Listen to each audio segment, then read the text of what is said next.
Hello everyone. Good afternoon. I'm Steve. I'm a certified English trainer for preparing IELTS, OET, and PT examinations. In today's video, I'm going to assess one of my students' letter and I'm going to provide the feedback for that.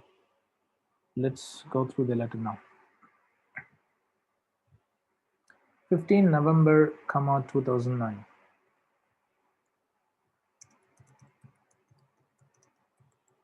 Instead of writing a comma on the top, it's better to write down like this: 15 November, just 2009 without any comma. However, when you need to write down dates within the paragraphs, it's better to write down a comma in between. Okay. All right, let's go to the next one. Miss Kenzie Jada, that's good.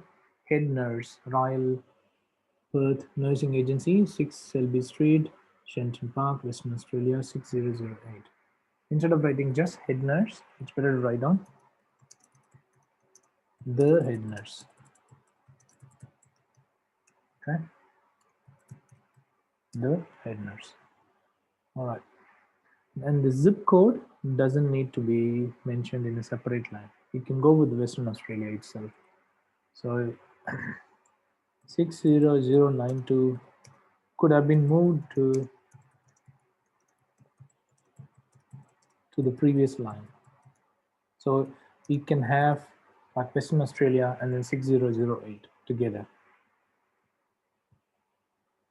Dear Jada, you should have written on the prefix before you write down the salutation. So you have to say Dear Jada, that's wrong. You have to say Dear Miss Jada, comma. That's the correct way of writing down the letter. Okay, let's go to the next one. Regarding Mrs. Catherine Tracy, DOB, 14 November, 1963. Catherine Tracy, Mrs. Catherine Tracy, that's good. But date of birth, you have to always use the full forms of the abbreviations. You can't just use the abbreviations in your letter.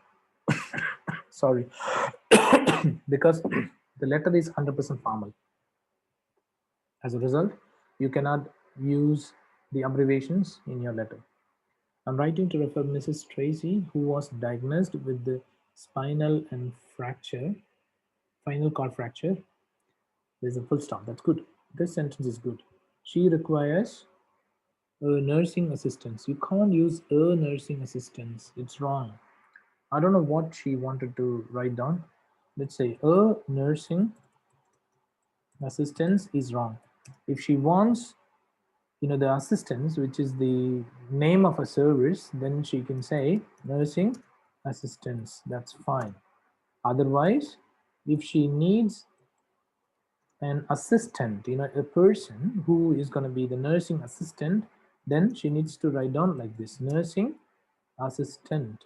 Okay, so whatever you want to write down, you have to write it down. You have to choose either this or that. Okay. At her home for further management and care. She has been discharged today. She has been discharged today. I'm not pretty confident whether it was already done or it's going to be done today. Okay. I think it's going to be she's going to be discharged. The problem with this introduction paragraph is she has used two simple sentences. It could have been much better. Okay. So do not use many simple sentences in your letter. It's not only the introduction paragraph, but also for the whole letter. It's better to use complex and compound sentences more than the simple sentence. So you can have like 3:1 ratio. Say, for example, if you write two complex and compound sentences, then you can write one simple sentence after that. Okay. All right, let's go to the next one. Miss Tracy was admitted to hospital on, okay, was admitted to hospital. Instead of writing to hospital, you could have mentioned to the hospital or to our hospital. On 19 September 2009, that's good, with the injured backbone. There's a full stop. That's good. Initially, she had suffered. Okay. Initially, place a comma here. I mean, you need to write like this. Initially, comma. That's how you need to write. Okay. Let's go to the next one. She had suffered from pain, loss of movement, as well as impaired bowel and bladder control. Well, you can't use she had suffered. She had suffered from. You could have mentioned she has had or she experienced. Okay, that would have been much better. All right, let's go to the next one.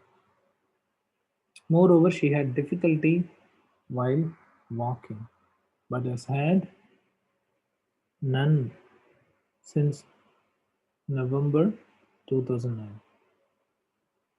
None to support her, I don't know.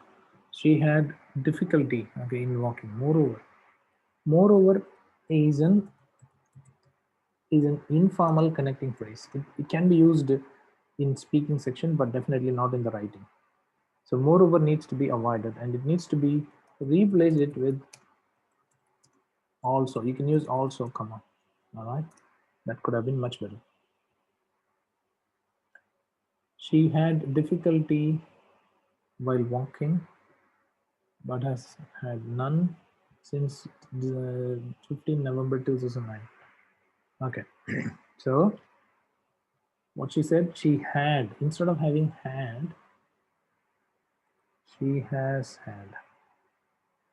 Instead of writing had, she can mention she has had difficulty in walking or while walking. Okay, let's go to the next one.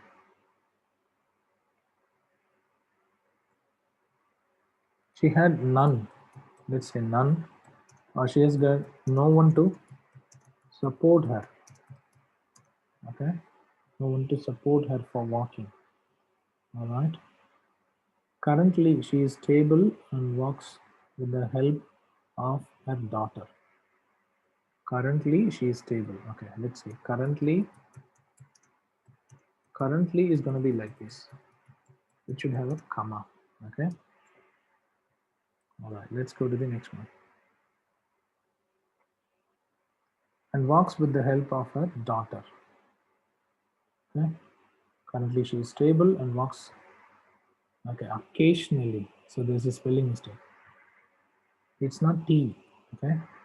Occasionally. Let's say occasionally. That's wrong. It must be occasionally. All right.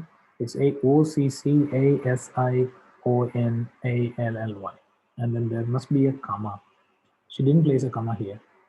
She had pain on her back. Okay. All right. That's okay. Let's go to the next paragraph. Mrs. Tracy was a widow.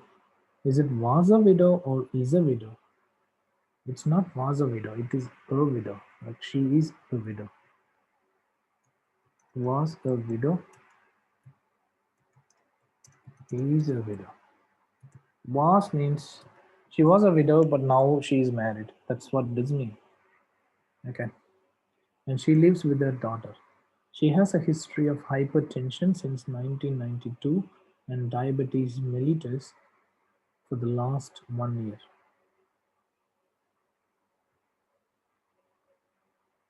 Okay, so that's all right for the last 1 year. That's okay. Let's go to the next one. In view of the above information, you don't need to use information, but in view of the above is okay. Kindly provide a nurse for Mrs. Tracy for her speedy recovery. Kindly provide a nurse for Mrs. Tracy for her speedy recovery. That's okay. There must be a full stop. I couldn't see any full stop. Please do the needful at post of PO Box 21606 level 1 52 Brisbane Street, Tamworth, New South Wales 2340. Okay, let's say please do the needful at. Okay, so please do the needful. Do the needful at. The whole phrase. The whole phrase needs to be removed. You could have mentioned, please note that her address is. Please note that her address is, and then you should have mentioned all these things. So please note that her address is, and then you can write down this one, 52, sorry, level 1, 52, Brisbane Street, Tamworth, New South Wales 2340. There must be a space between New South Wales and 2340. The way you have written on is New South Wales 2340. It must be NSW space 2340. Okay, let's go to the next one. Please contact me for further queries. Please contact me for further queries. That's wrong. For further information. So further queries is wrong. For further information. That's good. You could have thanked the addressee for accepting to provide care. And sincerely, there's a spelling mistake. Okay, let's go through this. So sincerely, come on. There's a spelling mistake. So you should write sincerely. That is Sincerely. That's the correct spelling. But this one is incorrect. Okay. Let's go to the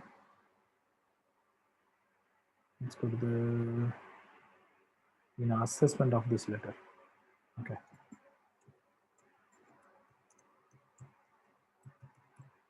Assessment. The first and foremost thing you need to improve is your grammar. Your grammar is one main area you need to focus on. You have committed several grammatical mistakes. The use of tenses, verbs, and nouns is not up to the mark. It's not good. Okay? It's very bad. Vocabulary could have been better with the use of more formal words and synonyms. It's really important that you use more synonyms when you write down the letter. Okay, spelling mistakes are quite frequently made. It's not good. Okay, no abbreviations should be used in the letter, but you have used them. It's not good as well. Okay, and this one, the use of articles and prepositions isn't that good as well. Okay, the use of articles and prepositions isn't good. The use of punctuation marks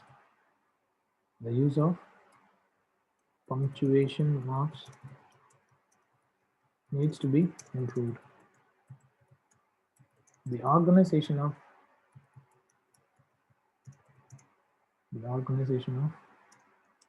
case notes is not up to the expectation. It's not up to the expectation. Overall task fulfillment could have been better. To me, it sounds like it's below average.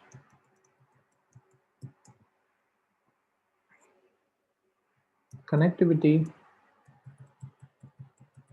could have been better as well.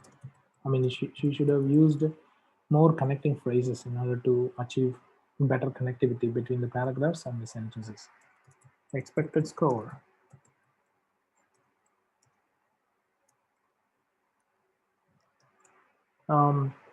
After looking at the kinds of mistakes she has committed, I believe that this letter is able to get maybe a C grade.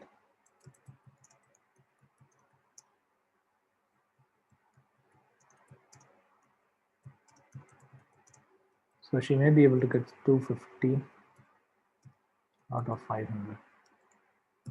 I wish you good luck with your practice. If you require any assistance with your writing, speaking, or listening or reading section of the IELTS, PT, or OET examinations, send it to me an email with all the details. If you would like to achieve your desired scores in the writing section, send me your first letter and I'm happy to assess it for free of cost. I'm going to provide the word by word feedback plus the expected score. I can be contacted on my WhatsApp number, that is +614684808777, or on my email address, that is steve@ucanenglishtutoring.com, or at my Facebook page, that is www.facebook.com/ucantutoring. I thank you so much for watching this video. If you find the assessment helpful, please do like it and share it with your friends and colleagues. If you can subscribe to my channel and click on the bell button, you should be able to get regular updates and notifications. I wish you good luck with your practice. Thank you so much. Have a good day. Bye-bye.